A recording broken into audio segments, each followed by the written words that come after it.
Hello students, आज हम आपको मुस्लिम विधि के अंतर्गत मेहर के उद्देश्य और मेहर की राशि के बारे में बताएंगे।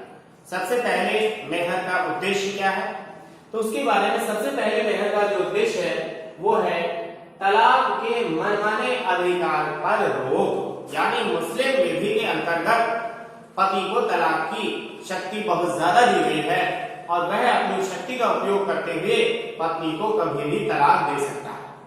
तो मेहर की राशि मुवज्जल मेहर और मुवज्जल मेहर, प्रॉम्प्ट मेहर और डेफर्ड मेहर दो भागों में विभाजित की गई है। एक मेहर को तुरंत दे दिया जाता है, दूसरा जो मेहर होता है उसको बाद में दिया जाता है, उसको आस्थगित मेहर बोला जाता है। तो कहने का मतलब यह है कि वो राशि जो बाद में दी जाएगी उसकी राशि मोटी राशि रखी जाती है, बड़ी रकम उसके लिए रखी जाती है। तो जब भी वो तलाक देगा तब उसको दो बार सोचना पड़ेगा कि मुझे मेहर की अदायगी करनी पड़ेगी। तो मेहर जो है पति के तलाक के मनमाने अधिकार पर रोक लगाता है। और दूसरा है मेहर सम्मान के प्रतीक के रूप में है। मैंने बताया कि जो मेहर है वो पत्नी का ऑनर है, उसका रेस्पेक्ट है, पति की मेहरबानी नहीं है, पति उसको कोई दान नहीं करता बल्कि उसका एक लीगल राइट है जो पक्षकारों के करार के द्वारा या विधि की क्रिया के द्वारा तय किया जाएगा और दिया जाएगा। और ये ऑब्लिगेटरी बाय लॉ यानी विधि के द्वारा बाध्यकारी है, पति की मनमर्जी इसमें नहीं चलेगी, उसको देना ही पड़ेगा और ये पत्नी का विधिक अधिकार है, उसका सम्मान है। तो कहने का मतलब ये है कि मेहर उसके सम्मान के प्रतीक के रूप में माना जाता है। दो उद्देश्य हो गए, पहला तलाक के मनमाने अधिकार पर रोक और दूसरा उसके सम्मान के प्रतीक के रूप में माना जाता है।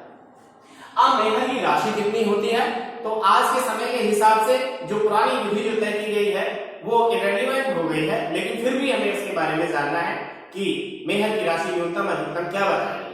तो सबसे पहले न्यूनतम मेहर के बारे में, मिनिमम मेहर कितना हो सकता है, कम से कम कितना हो सकता है, उसके बारे में हनफी विधि कहती है 10 दिरहम से कम नहीं होगा, लगभग 200 रुपया। 10 दिरहम का मतलब लगभग 200 रुपया।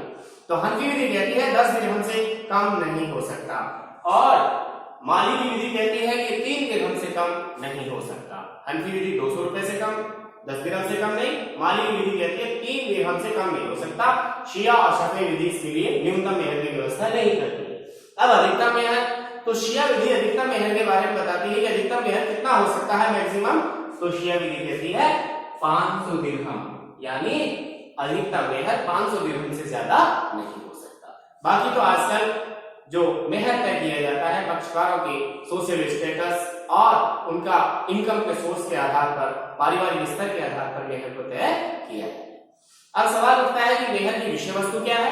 तो मेहर की विषय वस्तु कोई भी चल और अचल संपत्ति हो सकती है, मूवेबल और इमूवेबल प्रॉपर्टी हो सकती है, लेकिन इसके लिए कुछ शर्तें हैं। पहला तो यह है कि वो विषय वस्तु अस्तित्व में होनी चाहिए, एग्जिस्टेंस होना चाहिए उसका। भविष्यवर्ती वस्तुएं मेहर के रूप में नहीं दी जा सकती जो भविष्य में उत्पन्न होंगी, जैसे अगले साल की फसल, तो अगले साल की फसल को मेहर के लिए नहीं माना जा सकता।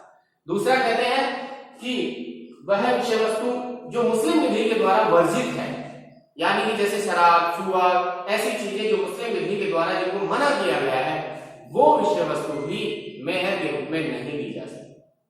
और तीसरी बात, क्या पति की व्यक्तिगत सेवाएं मेहर के रूप में दी जा सकती है, तो शिया विधि कहती है कि पति की निजी सेवाएं भी कुछ समय के लिए, सीमा के लिए मेहर के रूप में हो सकती है। और कोई गरीब व्यक्ति है जिसके पास इनकम के सोर्स कम है और वो समर्थ नहीं है लेकिन निकाह करना चाहता है, तो उसके लिए भी मेहर का प्रोविजन किया गया है। और उसके लिए मेहर का प्रोविजन यह है कि मुट्ठी भर पिंड खजूर भी मेहर के रूप में दिया जा सकता है, जूतों का जोड़ा भी मेहर के रूप में दिया जा सकता है, कुरान की प्रति भी मेहर के रूप में दी जा सकती है, और जो चटाई जिस पर बैठ के नमाज अदा की जाती है उस चटाई उस आसन को भी मेहर के रूप में दिया जा सकता है। तो कहने का मतलब यह है कि कम से कम जो मूल्य की वस्तुएं हैं वो भी मेहर के लिए रखी गई है। अधिकतम मेहर पारिवारिक स्तर के हिसाब से, इनकम के हिसाब से तय किया जा सकता है। तो आज की बात इतनी थी कि भाई इसका उद्देश्य क्या है और दूसरा मेहर की राशि क्या है, मेहर की विषय वस्तु क्या है, इन बातों के बारे में हमने आज देखा। और कल और लेकिन इसमें एक बात और है कि क्या मेहर कोई राशि जो है उसमें वृद्धि की जा सकती है क्या, तो उसके लिए यह है कि एक पति अपनी जो मेहर की जो राशि तय की गई है उसमें कमी नहीं कर सकता, अपने जीवन काल में उसकी वृद्धि कर सकता है। और एक मुस्लिम महिला अपने पति को हिबा की मेहर कर सकती है, यानी दान कर सकती है मेहर का अपने पति को। उसका मेहर उसका राइट है और वह उसको गिफ्ट कर सकती है पति को, उसको कहते हैं हिबा की मेहर। क्या कहते हैं? हिबा की मेहर, यानी कि मेहर का दान। एक व्यस्त व स्वस्थ पत्नी मेहर का दान कर सकती है। आज की बात इतनी हो। Thank you. नेक्स्ट टॉपिक कल बताएंगे।